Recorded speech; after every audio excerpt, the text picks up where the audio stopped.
Welcome students. तो हम previous lecture में यहाँ पर क्वेश्चंस कर रहे थे। क्वेश्चन कंप्लीट करने के बाद इसमें नेक्स्ट जो टॉपिक है वो है चतुर्विम आकाश, 4D स्पेस। देखिए चतुर्विम आकाश किसको बोलेंगे, यहाँ पर हम किस पर बात कर रहे थे, आपेक्ष की गतियों के लिए, मतलब जिनके लिए जो वेग है वो v टेंड्स टू c होगा, उन वाली गतियों के लिए हम बात कर रहे थे। पर इन वाली गतियों के लिए जो समय है वो फिक्स नहीं होता। समय की जो गति है सभी के लिए वो कैसी नहीं है, समान नहीं है।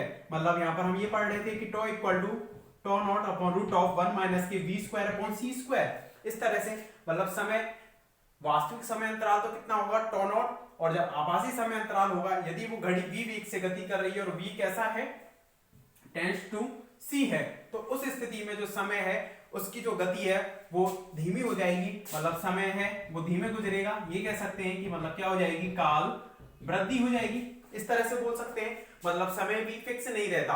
तो इसके लिए आपेक्ष की गतियों के लिए हम नॉर्मली हम बात करते हैं 2D में, हम कोई भी पॉइंट है उसको रिप्रेजेंट करते हैं कैसे, x, y से। 3D में बात करें तो x, y, z से। ये द्विविम, ये त्रिविम। चतुर्विम का मतलब क्या है कि तीन तो निर्देशांक ये तो होंगे ही, साथ ही साथ x, y, z ये तो होंगे ही, इसके साथ साथ समय भी होगा।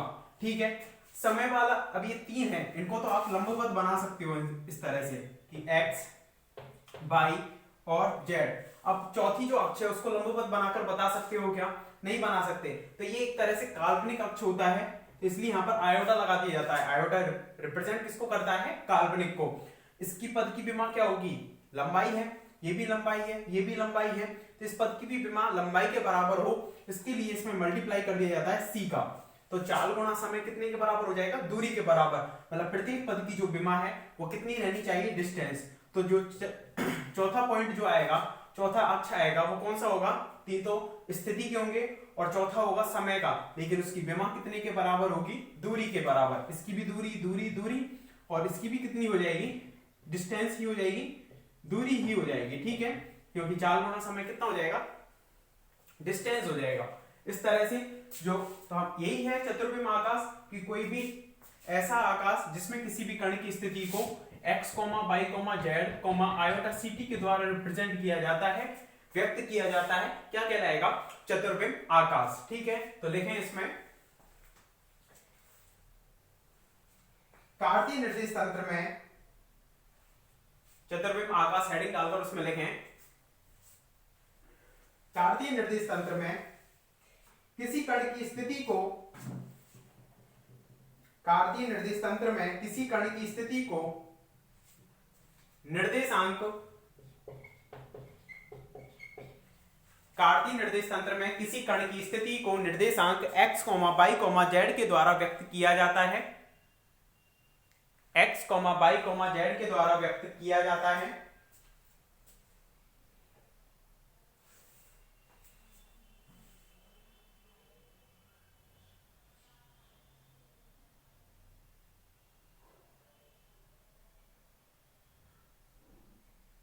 यदि किसी घटना को व्यक्त करने के लिए समय निर्देशांक, यदि किसी घटना को व्यक्त करने के लिए समय निर्देशांक स्मॉल t को भी सम्मिलित किया जाए तो, समय निर्देशांक स्मॉल t को भी सम्मिलित किया जाए तो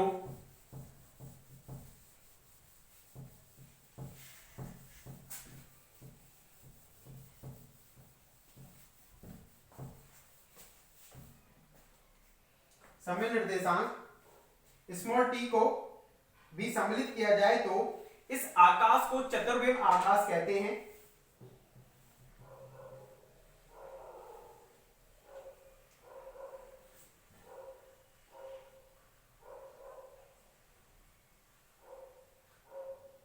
चतुर्विम आकाश कहते हैं। चतुर्विम आकाश को एक और नाम देते हैं, देखो ये वाला मिन्कोवस्की आकाश।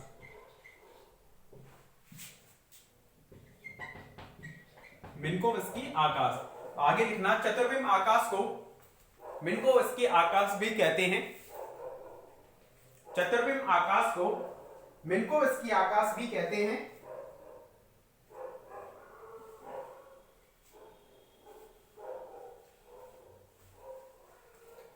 एवं चतुर्बिंब आकाश में अक्षों को एवं चतुर्बिंब आकाश में अक्षों को x, y, z, iota ct के द्वारा व्यक्त किया जाता है।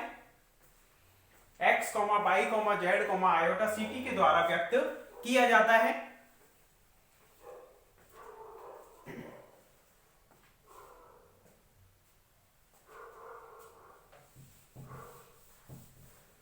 इसके बाद नेक्स्ट हेडिंग डालो जगत बिंदु। जगत बिंदु वर्ल्ड पॉइंट।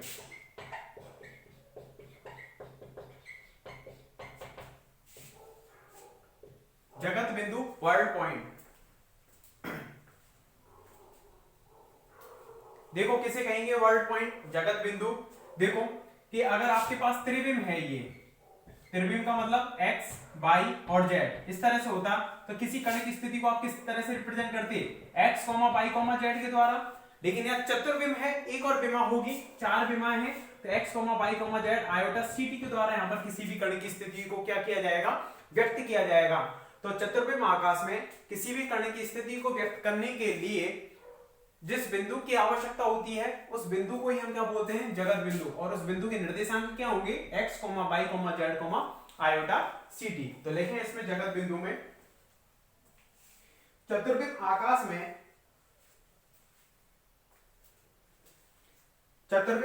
में किसी भी कण की स्थिति को व्यक्त करने के लिए, चतुर्विम आकाश में किसी भी कण की स्थिति को व्यक्त करने के लिए जो बिंदु काम में लिया जाता है,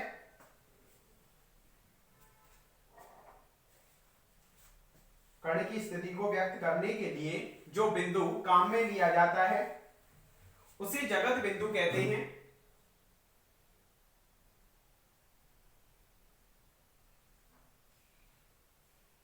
जगत बिंदु को निर्देशांक x, y, z के द्वारा, x, y, z, iota ct के द्वारा व्यक्त किया जाता है। x, y, z, iota ct के द्वारा व्यक्त किया जाता है। इस तरह से आप इस चित्र को भी बना सकते हो। 3D है, चौथी अक्ष को हम दिखाई नहीं सकते लंबवत, क्योंकि वो कैसी है, काल्पनिक है। इसके नीचे लिख देना कि 4D स्पेस है, ये चतुर्विम आकाश है, ठीक है। जिससे कि आपको पता होगा कि यहां पर समय वाली अक्ष भी है जो कि कैसी है, काल्पनिक। इसलिए आयोटा ct से रिप्रेजेंट कर रहे हैं फोर्थ पॉइंट को। बना लो इसको। और इसके बाद नेक्स्ट हेडिंग डाल देना जगत रेखा, वर्ल्ड लाइन।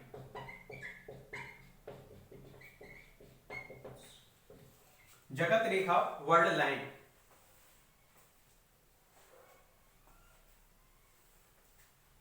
बताओ किसे कहेंगे जगत रेखा, कि चतुर्विम आकाश में जो जगत बिंदु है उसके द्वारा तय किया गई रेखा या तय किया गई दूरी ही क्या कहलाएगी, जगत रेखा।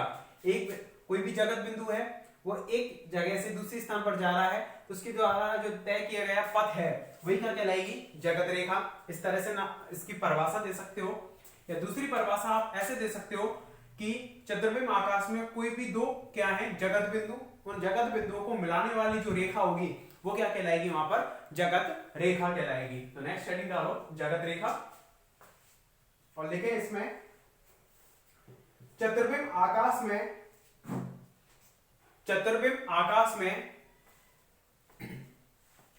जगत बिंदु के द्वारा,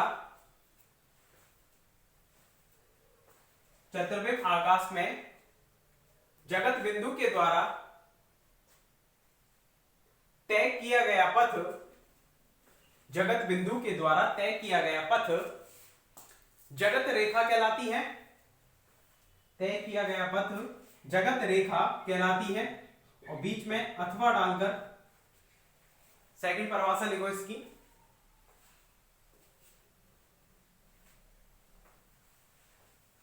लिखो चतुर्विम आकाश में दो जगत बिंदुओं को मिलाने वाली रेखा, चतुर्विम आकाश में दो जगत बिंदुओं को मिलाने वाली रेखा जगत रेखा कहलाती है।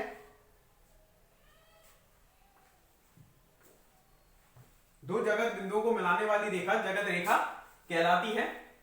इस तरह से रिप्रेजेंट कर देना, ये क्या है यहां पर जगत रेखा, इस तरह से बना दो इसको।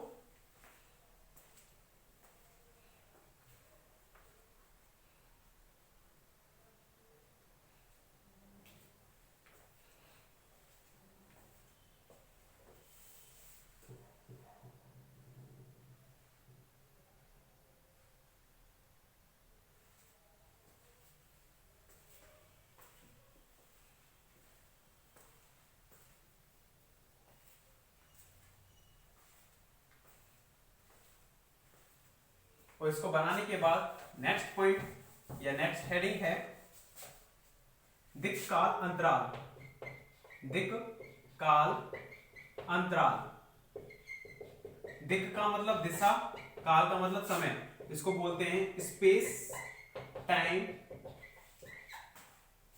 दिक् काल, अंतराल का यानी इंटरवल, इंग्लिश जरूर लिख लेना इनकी। दिक् काल अंतराल यानी कि space time interval. Next heading डालो इसको और देखते हैं क्या होगा दिक् काल अंतराल का मतलब। दिक् काल से मतलब क्या हो गया, दिक् मतलब स्थिति यानी स्पेस और टाइम यानी कि समय, इन दोनों का अंतराल मतलब इन दोनों को एक साथ इंक्लूड करके हम किस में लेकर आए, चतुर्भुज आकाश में। क्योंकि x, y, z तो किसको रिप्रेजेंट कर रहे हैं, स्पेस को रिप्रेजेंट कर रहे हैं, जबकि आयोटा ct किसको रिप्रेजेंट कर रहा है, समय को। तो इसको ही हम बोल रहे हैं दिक् काल, उसका अंतराल। उसे हम कैसे बोलेंगे कि मान लिया कि चतुर्भुज आकाश में हमने दो पॉइंट ले लिए p और q। p और q हमने कोई दो पॉइंट ले लिए यहां पर, ये मान लिया p और ये ले लिया q। p बिंदु के निर्देशांक हमने ले लिए x1, y1, z1, iota ct1, ये ले लिया हमने p पॉइंट। q ले लिया हमने x2, y2, z2, iota ct2, ये हमने ले लिया q पॉइंट, p और q पॉइंट ले लिए। अब हम क्या करते हैं, देखो दो बिंदुओं के बीच की दूरी निकालते हैं। दो बिंदुओं के बीच की दूरी का वर्ग निकालते हैं। कैसे निकालते हैं, दो बिंदुओं के बीच की दूरी x2 - x1 का whole square plus y2 - y1 का whole square plus z2 - z1 का होल स्क्वायर। इतना तो त्रिभुज में करते थे, चतुर्भुज में ये भी हो जाएगा माइनस का होल स्क्वायर। तो ऐसे निकलेंगे x2 - x1 का whole square plus y2 - y1 का whole square plus z2 minus के z1 का होल स्क्वायर प्लस इसका भी iota ct2 minus iota ct1 का होल स्क्वायर। इस तरह से लिख सकते हैं, सभी में संगत के माइनस का होल स्क्वायर के रूप में लिख सकते हैं, उसका रूट आता है, लेकिन हमने दोनों तरफ क्या कर दिया, वर्ग। दो पी क्यू या दोनों बिंदुओं के बीच की दूरी ऐसे लिख सकते हैं हम, दोनों बिंदुओं के बीच की दूरी का वर्ग, ये निकाला है हमने। दो बिंदुओं के बीच की दूरी का वर्ग और दिक् काल अंतराल है, उसको हम रिप्रेजेंट करते हैं डेल्टा एस से। तो किसको, डेफिनेशन क्या है कि दो बिंदुओं के बीच की दूरी के वर्ग का ऋणात्मक मान, इसका ऋणात्मक मान और कर देंगे परिभाषा अनुसार। परिभाषा क्या है इसकी, दिक् काल अंतराल की। अगर हमें दो बिंदुओं के बीच का दिक् काल अंतराल निकालना है तो दोनों बिंदुओं के बीच की दूरी का वर्ग निकालेंगे और उसका नेगेटिव कर देंगे। तो इसका नेगेटिव करेंगे तो परिभाषा अनुसार जो डेल्टा एस क्या हो जाएगा, दिक् काल अंतराल का वर्ग कहलाता है। यानी कि ये कहलाएगा कि दो बिंदुओं के बीच की दूरी के वर्ग का ऋणात्मक मान दिक् काल अंतराल का क्या कहलाएगा, वर्ग कहलाएगा। ठीक है, इसको निकालना है तो माइनस डी स्क्वायर की वैल्यू कितनी हो जाएगी यहां पर, x2 - x1 का whole square plus y2 - y1 का whole square plus z2 - z1 का होल स्क्वायर। आयोटा c को अगर हम इसमें से होल स्क्वायर में से बाहर निकालें तो बाहर कितना आएगा, माइनस के c स्क्वायर, क्योंकि आयोटा स्क्वायर माइनस हो जाएगा, और इसको हम लिख देंगे t2 - t1 का होल स्क्वायर। इस तरह से लिख सकते हैं हम इसको। और इसको आगे लिखना चाहे तो डेल्टा s का स्क्वायर, ये क्या है, दिक् काल अंतराल का वर्ग है, दिक् काल अंतराल का वर्ग। तो डेल्टा s स्क्वायर कितना हो जाएगा, इसको पहले लिख लेते हैं, c स्क्वायर t2 - t1 का whole square minus x2 - x1 का whole square plus y2 - y1 का whole square plus z2 - z1 का होल स्क्वायर इस तरह से लिख सकते हैं। दो बिंदुओं के बीच की दूरी निकाली, उसका वर्ग किया, उसका ऋणात्मक मान दिक्काल अंतराल का वर्ग कहलाता है। इसका वर्ग, दिक्काल अंतराल तो कितना है डेल्टा एस, उसका वर्ग आया है ये हमारे पास। ठीक है, अब देखते हैं हम कि हम इस चीज को हम कैसे लिख सकते हैं। देखो कि क्योंकि r1 वेक्टर को हम किस तरह से लिखेंगे, xi cap x1 i cap plus y1 j cap plus z1 k cap. स्थिति सदिश को r2 वेक्टर को किस तरह से लिखेंगे, x2 i cap plus y2 j cap plus z2 k cap, इस तरह से लिखेंगे। तो यहां से r2 वेक्टर माइनस की r1 वेक्टर कितना हो जाएगा, ये निकालते हैं हम, या पहले ये निकाल लो, r2 वेक्टर माइनस के r1 वेक्टर निकाल लो, वो कितना हो जाएगा x2 minus x1 i cap plus y2 minus y1 j cap plus z2 minus z1 कितना k कैप, ये हो जाएगा r2 माइनस r1 वेक्टर। तो यहां से हम r2 vector minus r1 vector का परिमाण निकालते हैं। परिमाण यानी कि मैग्नीट्यूड कितना हो जाएगा, root of x2 minus x1 का whole square plus y2 minus y1 का होल स्क्वायर, i कैप के गुणांक का स्क्वायर प्लस j कैप के गुणांक का स्क्वायर प्लस k कैप के गुणांक का स्क्वायर, इस तरह से हो जाएगा। इसको हम लिख सकते हैं डेल्टा r वेक्टर का परिमाण, डिफरेंस है दोनों का, और इसका स्क्वायर कर दिया हमने। तो x2 माइनस x1 का whole square plus y2 minus y1 का होल स्क्वायर प्लस इसको कितना लिख देंगे हम, z2 माइनस z1 का होल स्क्वायर, इतना लिख सकते हैं इसको डेल्टा r वेक्टर का परिमाण। जैसे हम a वेक्टर का मोड है उसको हम सीधा सीधा a लिख सकते हैं, इसी तरह से हमने इसको कितना लिख दिया, डेल r का स्क्वायर, नॉर्मली लिख दिया हमने इसको डेल r का स्क्वायर, वो कितना हो जाएगा, ये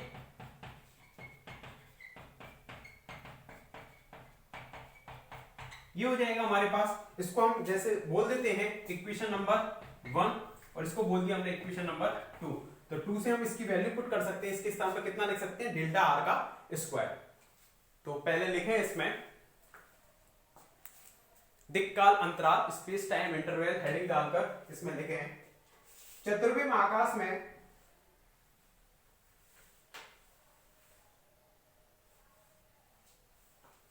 चतुर्विम आकाश में माना दो जगत बिंदु P, माना चतुर्विम आकाश में दो जगत बिंदु P, उसके निर्देशांक लिख दो x1 y1 z1 iota ct1, इस तरह से लिख दो P, तथा Q x2 y2 z2 iota ct2 हैं, x2 y2 z2 iota ct2 हैं।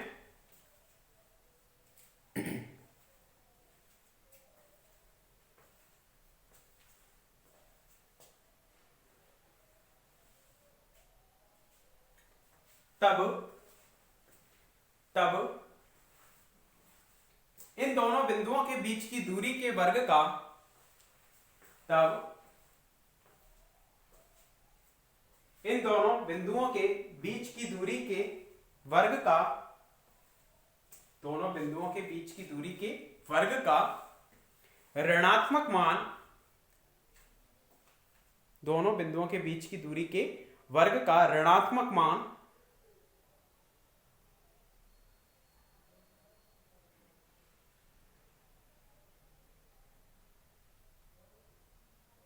दिक्काल अंतराल का वर्ग कहलाता है।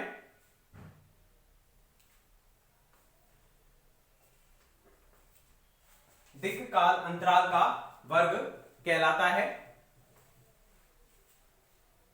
दो बिंदुओं के बीच की दूरी के वर्ग का ऋणात्मक मान दिक्काल अंतराल का वर्ग कहलाता है। अर्थात अर्थात अर्थात करके लिखना, दोनों बिंदुओं के बीच की दूरी का वर्ग, अर्थात दोनों बिंदुओं के बीच की दूरी का वर्ग, इसको निकालो।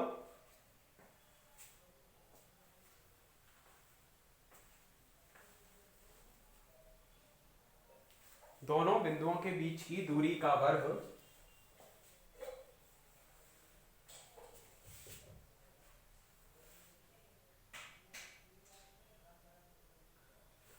इसके बाद लिखना तब परिभाषा अनुसार दिक्काल अंतराल का वर्ग, दिक्काल अंतराल का वर्ग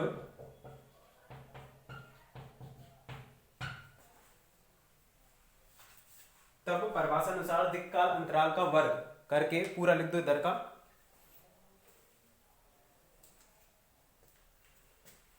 और साइड में इस चित्र को भी बना लेना, ठीक है। P और Q यहाँ पर पॉइंट की निर्देशांक वहां लिख दिए, लिखना चाहो तो यहाँ पर भी लिख सकते हो ब्रैकेट में, इस तरह से बना लेना इसको ताकि समझ में आ जाएगा।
समीकरण 2 तक कंप्लीट करने के बाद समीकरण 2 से वैल्यू पुट करेंगे समीकरण 1 में।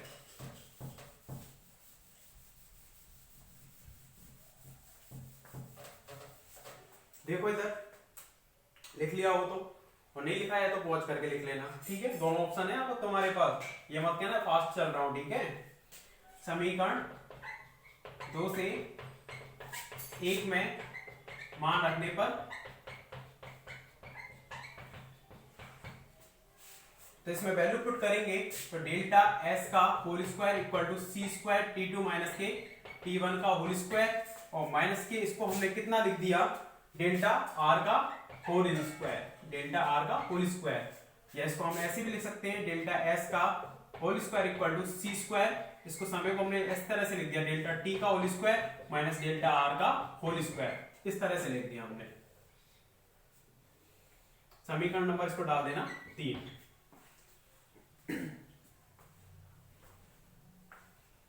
ठीक है, तो ये क्या आया, दिक्काल अंतराल का वर्ग।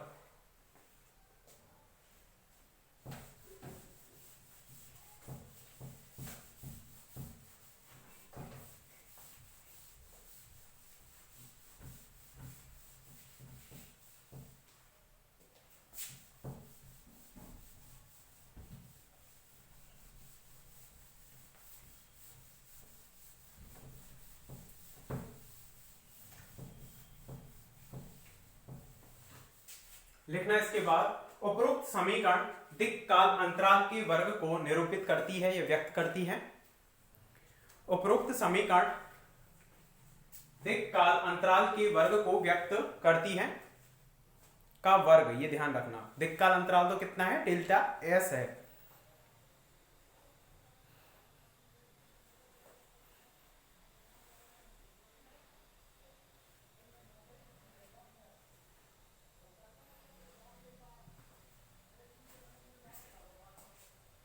दिक्काल अंतराल के वर्ग को निरूपित करती है।